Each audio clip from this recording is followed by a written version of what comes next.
진실한 사람만 선택해달라는 박근혜 대통령의 발언 이후 정치권에서는 진짜 친박을 말하는 진박, 가짜 친박인 가박, 대통령 이름만 이용하려는 용박 등 친박 파생어들이 대거 등장했습니다. 누가 진짜 친박이고 누가 가짜 친박인지 박대장에서 가려봅니다. 이현종 문화일보 논설위원 그리고 이동훈 조선일보 정치부 차장 두 분 모셨습니다. 안녕하세요. 네, 안녕하세요. 저희가 기자돼서 처음 교육을 받을 때 신문기사는 중학생도 읽고 이해할 수 있도록 해라라고 교육을 받잖아요. 네.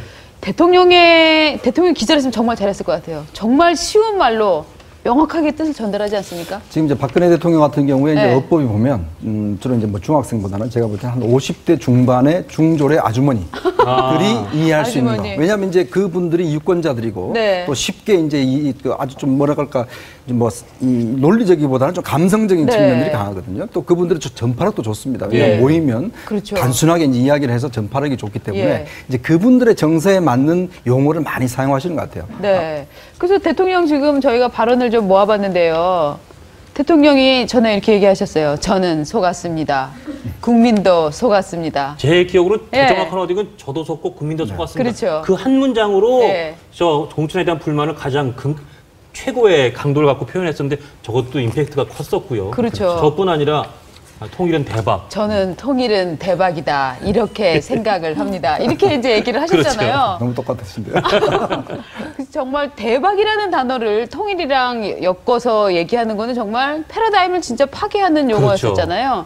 단두대에 올려서 처리하게 될 것. 이 규제개혁 말씀하실 그렇죠. 때 단두대라는 표현을 예. 또 써서 확 와닿았잖아요. 네, 정말. 규제 개혁 때도 또 암덩어리라는 네. 표현을 써서 정말 딱 떨어지게 격하게 어떻게 그렇죠. 보면 쉽고 격하게. 이게 이제 올해 들어서 네. 저때가 그 유승민 당시 원내대표 그렇습니다. 관련한 그 5월 25일 날. 배신의 정치를 선거에 심판해달라. 저 얘기도 굉장한 논란을 낳았었습니다.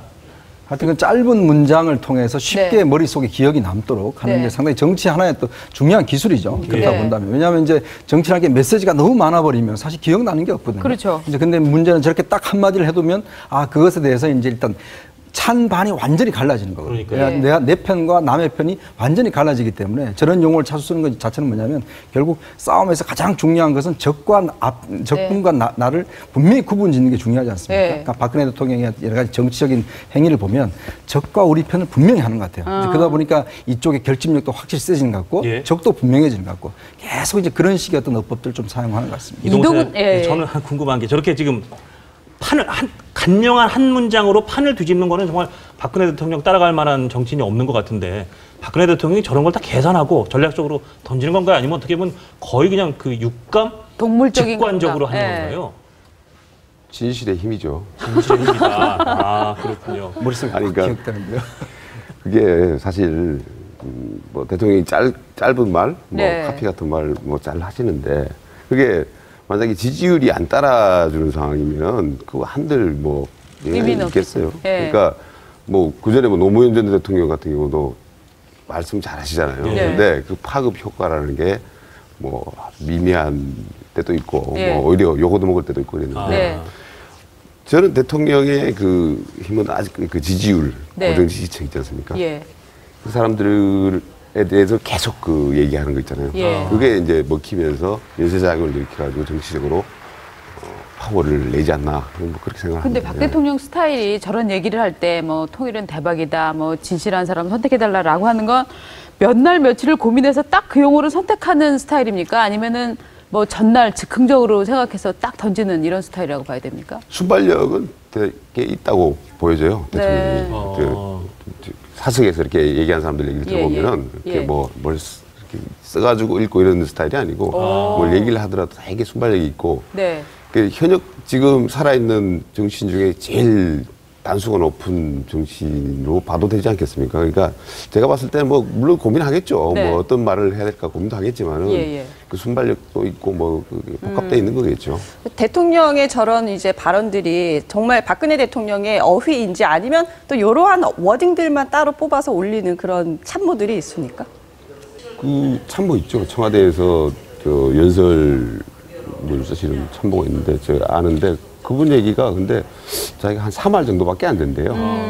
그러니까 10번 올리면은 7번은 빠꾸 3번 정도가 이제 자기께 올라간다. 네. 한 30% 정도가 올라가고 나머지는 예. 대통령이 직접 깨알같이 고친다고 그러더라고요. 아마 이제 예전에 이제 글도 좀 쓰고 네. 또 이제 특히 이제 혼자 계시면서 여행도 많이 다니고 특히 이제 그렇게 하다 보니까 아무래도 이제 아버지에 이어서 이제 그 퍼스트 레이디를 하면서 정치적 상황들을 여러 가지 봐왔지 않습니까? 네. 그런 걸 보면서 조금 상황을 단순화시키는 능력들이 예, 있는 예, 것 같아요. 대화를 하다 보면 복잡하게 생각하지 않고 단순하게 네. 생각하는 그런 측면들. 예. 특히 이제 본인의 지지층들이 보면 주로 50대, 60대, 70대 이런 그렇죠. 분들이 많기 때문에 예. 이제 그런 분들하고 대화하면 뭐 말이 길면 안 되지 않습니까? 맞습니다. 뭔가 짧게 그냥 이야기를 예. 해야 되고 하기 때문에 그런데 좀 익숙해지면서 결국 쓰는 용어들 자체다 보면 그분들이 알아듣기 쉬운 용어들로 네. 많이 쓰는 것 같습니다. 실제로 수필가 협회에 등록된 문인이에요. 아, 그러시군요. 네. 그리고 박 대통령의 진실한 사람 발언 이후로 정말 이 친박 파생어들 이 속출하고 있는데 저희가 그래서 정리를 한번 해봤죠. 친박 용어 사전이 지금 하나가 네. 지금 만들어지고 있는 중인데요. 진박, 진박. 진실한 이번에 새로운- 친박. 예. 누굽니까? 근데 아무래도 이제 진실한 진박들은 보면 네. 이제 아무래도 지금 뭐 그 이제 김재원 네. 전 정부 투표 했던 두 분들, 그렇죠. 두 분들, 그다음 최경환 부총리라든지 네. 뭐 이런 분들, 김태형. 그다음에 이제 저 이정현 의원이라든지 네. 이런 분들이 정말 아주 진박이라 할 수 있겠죠. 그러니까 진실한 친박이고 대통령부터 그야말로 성골 친박이고 친박 중에 가장 순수한 친박 뭐 이렇게 해석하면 되겠네요. 그러니까 저는 이제 이 기준을 어떻게 나누냐면 네. 이런 분들은 최소한 일주일에 한 번 내지 2번 이상 통화나 직접 만난다. 대통령과 네, 그런 분들을 하나 진박의 하나 범죄의 하나의 조건에 해당되지 않을까. 그렇지 네. 않으면 진박이 아닌 것 같습니다. 그 다음에 참 요거 궁금한데요. 가박과 용박. 가박이란 말도 이번에 진박에 이렇게 맞서는 말로 그렇죠. 새로 나온 용어 같아요. 가짜 친박이죠. 저기는 지금 저희가 이게 여성, 남성 정치인이 있지 않을까 정도로 물음표를 달아놨습니다. 위원장님 해설 좀 해주시죠. 그러니까 이제 아무래도 이제 그 뭐 겉으로는 친박인 척하면서 속으로는 좀 이제 자기의 어떤 실리를 챙기는 뭐 그런 분들인데 예. 사실은 지금보다는 오히려 제가 볼 때는 이제 아마 내년 4월 총선 끝나고 나면 네. 이런 것들 좀 분명해질 것 같아요. 왜냐하면 지금은 이제 어차피 대통령께서 이제 워낙 힘도 있고 네. 또 영향을 미치기 때문에 이제 좀 이렇게 호응하는 척 하지만 네. 결국 이제 4월 총선이 끝나고 나면 결국 이제 자기 길을 갈 거 아니겠습니까? 네. 그때 되면 이제 진짜 진박인지 가박인지 분명히 좀 드러나는 계기가 되지 않을까. 저는 저 가박에 저 남성 얼굴에는 황우여 총리가 들어가야 되지 않나라는 느낌도 드는데 어떻게 생각하세요? 노코멘트 하겠습니다. 노코멘트요? 맞는다는 얘기인가 봐요. 왜냐하면 바로 전화 오실 것 같은데. 전 왜 그러냐면 지금 교과서 국면에 있어서 그렇죠. 정말로 강하게 싸워줘야 되는데 대통령이 가장 섭섭하게 느낄 대상인 것 같아요. 너무 저래도 될까 싶을 정도로 네. 너무 대통령이 하고 싶은 국사 국정화를 예. 이렇게 좀 질질 끌고 예. 하기 싫어하고 그런 티가 났어요. 그래서 네. 심지어 이동원 차장도 지금 그 가박 용박의 황우여 부총리라고 물어보니까 아니라고 말 못하겠습니다. 그런 셈이잖아요, 노코멘트면. 그죠? 아니 뭐 자꾸 묻지는 마시고요. 아니 아니, 그리고 이 저는 여성분이 과연 누구일지도 궁금해요. 이 여성 정치인들 얼마 없잖아요. 근데 그렇죠. 그 중에서 가짜 친박 굉장히 이게 범위가 작은데 이동훈 차장님 누군가요? 또 묻지 말라고 하시겠습니까? 그러니까 2008년에 그 총선을 네. 통해 들어온 초선들이 많이 들어왔잖아요. 네. 2008년 총선 공천권은 사실 박근혜 대통령이 비대위원장으로 행사를 했어요. 네. 그리고 초선들은 사실 박근혜 대통령한테 공천을 받아서 들어온 사람들이에요. 그런데 그 이후에 네. 이제 물론 대통령 되고 나서는 이렇게 근데 좀 시간이 지나고 나서 지지율이 좀 떨어지면서 네. 그 초선들의 어떤 투표 성향 자체가 아. 당내 투표에서 예. 비박계를 지지를 하는 쪽으로 계속 나왔어요. 그러니까 네, 네, 뭐 네. 원내대표 경선이나 국회의장 경선이나 이런 거 보면은 그래서 그 사람들이야말로 진짜 제가 봤을 때는 가박 아닌가. 그래서 그러면은, 예. 특히 저 대구 뭐 물갈이설 네, 나왔지만은 저 대통령이 괘씸하게 생각하는 부분이 있을 거예요. 아마 대구 쪽 초선 의원들한테는 초선 의원들. 조금 괘씸하게 생각하는 부분들이 있을 거예요. 그런 억울하고 좀 섭섭한 심정이 쌓여서 배신의 정치라든지 진실한 사람 뽑아달라 그런 대통령의 워딩이 나왔다. 이렇게 그리고 보면 이제 되겠네요. 그 대구 물갈이설이라는 게 이제 나온 거고 뭐 아마 아마 그런 이제 구조 지난 같아요. 세월호 사태 있고 난 다음에 네. 많은 의원들이 자신의 홈페이지에서 박근혜 대통령을 잘 내린 사람들이 많습니다. 사진을 이렇게 내렸다가 최근에 보면 갑자기 이제 사진을 전면에 올린 분들이 많거든요. 예. 이제 그런 거 딱 조사해 보면 네. 대충 이제 누가 가박인지 진박인지. 용박인지. 왜냐하면 당시에는 이제 대통령 지지도가 워낙 떨어졌기 때문에 네. 대통령을 내세우면 별로 유리하지 않다 해서 당시에 네. 보면 이제 홈페이지에서 뭐 새누리당 마크라든지 박근혜 대통령 사진이라든지 이런 걸 좀 뺀 분들이 많아요. 이제 그런 분들 조사해보면 좀 나오겠죠. 그 국회법 그 표결 당시에 기권했던 나경원 의원도 저 가박이나 용박 여기 안에 들어갈 수 있지 않나라는 느낌이 드는데 이현정 의원님 어떻게 보세요? 참 애매합니다. 그러니까 예를 들어서 나경원 의원 같은 경우는 아무래도 이제 이명박 대통령 시절에 그렇죠. 이제 여러 가지 적극적 역할을 했고 이제 예. 최근에 이제 이 재보궐선거로 들어왔지 네. 않습니까? 이제 들어왔는데 이제 아무래도 이제 입장 자체가 보면 좀 애매한 게 있죠. 예를 들어서 그렇죠. 뭐 이 박근혜 대통령 들어와서는 조금 이제 본인이 뒤로 물러가 있다가 이제 재보선을 다시 들어왔고 네. 좀 더 그래서 이제 요번에 이제 국정화 문제에 대해서 네. 이제 조금 애매한 입장들을 여러 가지 취하고 있죠, 사실은. 네. 이제 그렇기 때문에 조금 용박이 아니냐, 가박이 아니냐 뭐 네. 이런 주장도 있긴 합니다만은 뭐 본인 입장에서는 뭐 아직까지는 좀 애매한 입장이다 이렇게 표현을 하고 아니 있습니다. 근데 저 국회법 있잖아요. 5월 네. 29일 날 거기서 기권하신 분들은 네. 이 대통령의 의중을 읽은 거예요. 반대하고 기권한 분들은 적어도. 그러니까 찬성한 분들이 있잖아요. 찬성한 네. 분들 중에 보면 이제 원래 네. 친박인 줄 알았는데 찬성한 분들이 많아요. 아, 거기 보면 그래서 왜냐하면 그때 그 당시 국회법 개정안에 네, 대해 가지고 청와대 의중은 이거 안 된다 했거든요. 네. 그래서 그런 의중을 이제 메시지를 보냈는데도 네. 불구하고 그냥 그 찬성표를 던진 사람들이 어떻게 보면은 가박이죠. 예. 그렇군요. 그러니까 그 당시에 뭐 이를테면 윤상현, 이정현 이런 분들은 반대를 해서 박근혜 대통령의 뜻을 정확하게. 정확히 그렇죠. 예. 읽어서 네. 한 거고 예. 김태우. 김용태, 예. 나경원, 서청원 이런 분들이 이분들은 이제 자기 소신에 따라서 하는 소신에 분도 따라서 있고 또는 뭐. 대통령의 뜻이 그러니까 최소한 찬성은 안 하겠다는 그렇죠. 분도 있고 예, 예, 예. 아 그렇게 또 해독을 할 수가 있는 거군요. 분위기 파악을 못한 거죠.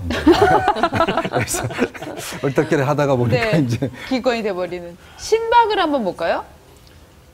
신박은 많은 분들이 요 뭐, 분들로 예상을 하고 네, 있었죠. 뭐 본인 스스로가 신박이라는 이야기를 해서 신박이라는 용어를 쓰는데 원유철 지금 네. 원내대표 지금 뭐 지난번 유승민 원내대표와 커플 이뤄서 정책위 의장을 했지 않습니까? 네. 근데 딱 원내대표 되자마자 하여튼 행보 자체가 보면 완전히 뭐 예전의 친박보다 더 아주 적극적인 그렇죠. 그런 친박적인 모습들을 보여주면서 이제 본인 스스로가 나는 신박이다 이렇게 네. 이야기할 정도로 그런 모습 보여주고 있고 김문수 전 경기자 같은 경우도 나는 원래 친박이었다. 그렇죠. 근데 원래 친박인 전 처음 하는 것 같은데 예전에 이렇게 뭐 녹취록 같은 거 보면은 박근혜 대통령 되게 비판한 적이 많거든요. 예. 그러니까 경선이나 이런 걸 통해서. 근데 최근에는 나는 원래 정치 입문 때부터 이 친박이었다 이렇게 하는데 네.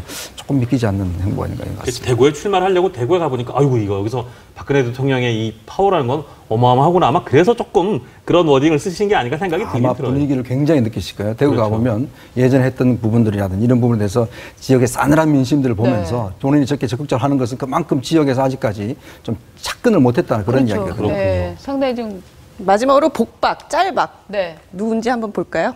복박은 김무성 대표님. 친박이었다가 다시 나갔다 다시 돌아왔다는 건데 네. 김무성 대표는 뭐 돌아왔다가 다시 지금은 박근혜 대통령하고 겉도는 거죠. 그렇죠. 잘 하고 계시지 않습니까? 잘 하고 계신 거예요. 그런데 예를 들어서 진실한 사람을 선택해달라에 대해서 지금 김무성 대표 절대 코멘트 안 하고 있잖아요.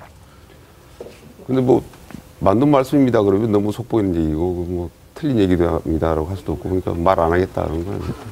근데 이제 박근혜 대통령의 이제 어떤 좀 스타일을 보면 한 번 배신했던 적이 있는 사람들, 네. 다리 떠났던 적이 있던 사람들, 이제 그런 분들에 대해서는 절대 크게 마음을 주시지 않는 것 같아요. 네. 여기 보면 지금 김무성 대표가 지난번 이제 한번 떠났다가 지난번 총괄 선대위원장 다시 복귀를 그렇죠. 해서 이제 복박이라고 그러지 않습니까? 예, 예. 근데 그런데도 불구하고 여전히 하여튼 김무성 대표가 끊임없이 이만큼 개혁적인 대통령 처음 봤다 뭐 이런 식으로 여러 가지 이야기를 함에도 불구하고 교과서 문제도 얼마나 네, 지금 교과서 그- 문제도 하여튼 예. 총대를 메고 열심히 하는데도 네. 불구하고 뭔가 하여튼 좀 아직까지 끈끈한 이런 것들이 없는 거거든요. 껄쩍지근한. 그러니까 김무성 대표한테는 그게 가장 결정적이었어요. 그러니까 2008년도 2010년도에 그 세종시법이 네네. 이제 통과되는 그 상황에서 이제 박근혜 대통령이 그때 정치적 생명 걸고 반대했단 말이에요. 그렇죠. 수정안에 대해서. 예. 근데 그걸 갖다가 앞장서서 이제 관철시키려고 했던 사람이 이제 김무성 당시 원내대표였어요. 아. 그게 제일 컸다 이렇게 보시는군요. 그거에 대해서 어떤 느꼈던 배신감이라는 거는 상당히 그 고를 회복하기가 좀 쉽지가 않죠. 지금. 2010년. 네, 오늘 말씀 잘 들었습니다. 저희는 다음 주 월요일에 다시 찾아뵙겠습니다. 시청해주신 여러분 고맙습니다. 수고하셨습니다.